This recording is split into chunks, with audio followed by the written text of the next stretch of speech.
Hi, my name is Chad Buckendahl. I'm not a beekeeper. I've taken about 40 hours worth of classes just to get to where I'm at so I can start to be a beekeeper. Through the courses that I took about 67, 70 pages of notes. So what I'm gonna do now is I'm going to cover the 10 things that I think any new beekeeper would wanna know. Number one, how to educate myself about beekeeping.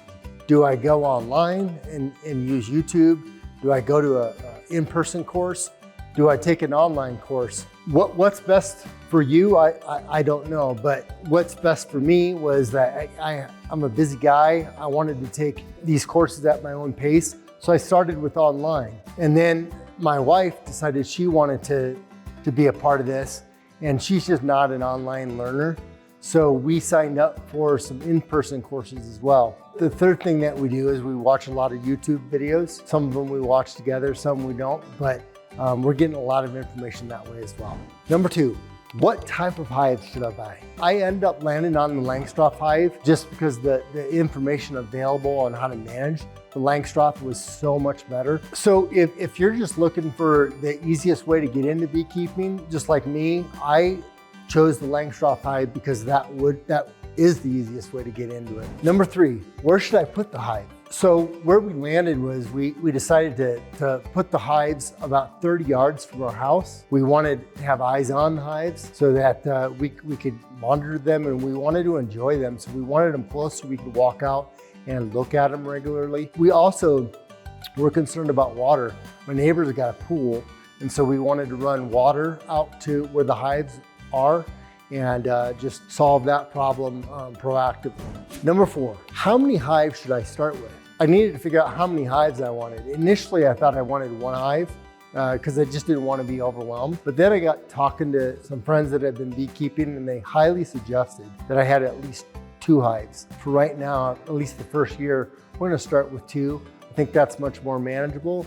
And now we'll be able to look at one hive and compare it to the other hive and know if there's something going on. We'll be able to know that because at the beginning beekeeper, I'm not gonna have any foundational knowledge, even understand if there's a problem in one hive without looking at another. Number 5, should I get a bee package or should I get a nuke? For us, I wanted to start with a nuke. Again, I'd done research and the nuke was just the overwhelming advice that I'd been given and what I had read about. So what led me to the decision was, with a nuke, I've got a queen that was fully operational. She was ready to go right off the bat. I wanted to start from a basis of success. The reason why I didn't go with a package is because I didn't want to have the concern about the queen not being mated and having to do that in the early part of the season. Again, I just wanted to set us up for success as much as possible. Number 6, what type of bee should I get? I decided to go with the Carniolan. What I had read is that the Carniolans their temperament is really nice. They don't swarm as much. They're less prone to some of the diseases that we have in this area. So I felt like Carniolan was the best choice for us. Number 7, what gear do I need to be successful? On the hives, I landed on these Hoover hives. I had a friend that was running Hoover hives and he liked them. So that's why I went, it was pretty simple there. That's why I went with the Hoover hive. On the bee suit, so a lot of the videos that I was watching, I noticed that people didn't have bee suits on, and that made me pretty uncomfortable. And so I went full on suit because I just didn't want to have a bad experience. Plus my wife, again, is going to be beekeeping with me, and I didn't want us to have a bad experience. The same reason for the gloves or no gloves. I saw people not wearing gloves, and we're gonna wear gloves in the beginning, and we'll see how it goes. And then on the hive tools, there's lots of different hive tools out there. I just picked one, and I'm gonna start with it and see how that works for us. One of the gear items that I bought was a tool to weigh the hives. I'm an analyst by trade, so I wanna keep strong data on my progression of my hives. And one of the data points is going to be weight. I thought, why not weigh that hive every time maybe I go out there every day and just put the weight scale on it and weigh it. That also allows me to not have to open the hive every time that I'm doing a check. It just gives me a little more confidence as a new beekeeper that there's not something going on in that hive that I'm not seeing. Number 8, what should I do about my water source? My neighbor has a pool, and I've read over and over that once a beehive gets on a water source, you're not getting them off of it. And I do not want my hives getting on my neighbor's pool. So we are actually in the process of putting a water source in the area that we're gonna keep our bees. Another item that I read on the water front is that I can put lemongrass or Bee Healthy in the water source to get them on it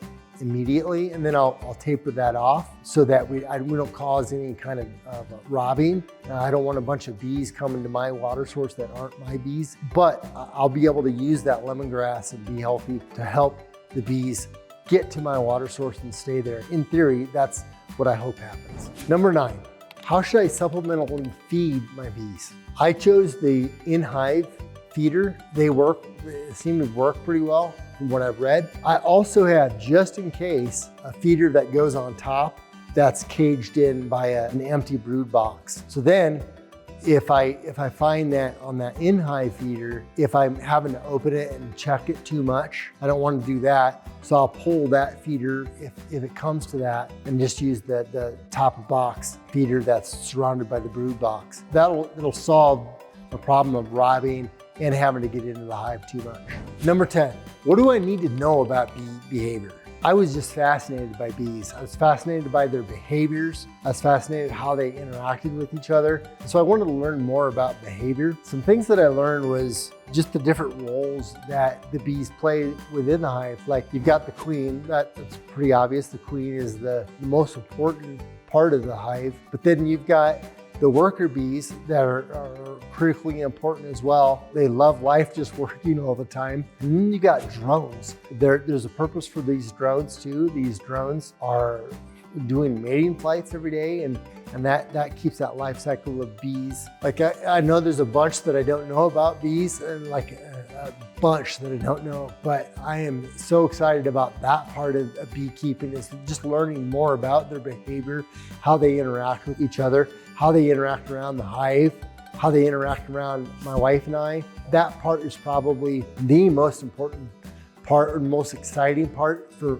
me right now. So to wrap up, I'm just like you. I'm a new beekeeper. I'm just getting ready to get into this journey of beekeeping, and I hope that you'll come back and look at some additional videos that we put together. You can contact me. You know, again, I don't know what I don't know yet at this point, but I think that very quickly we'll get to a point where we know quite a bit about beekeeping, and I really look forward to connecting with you and addressing any questions that you have down the road.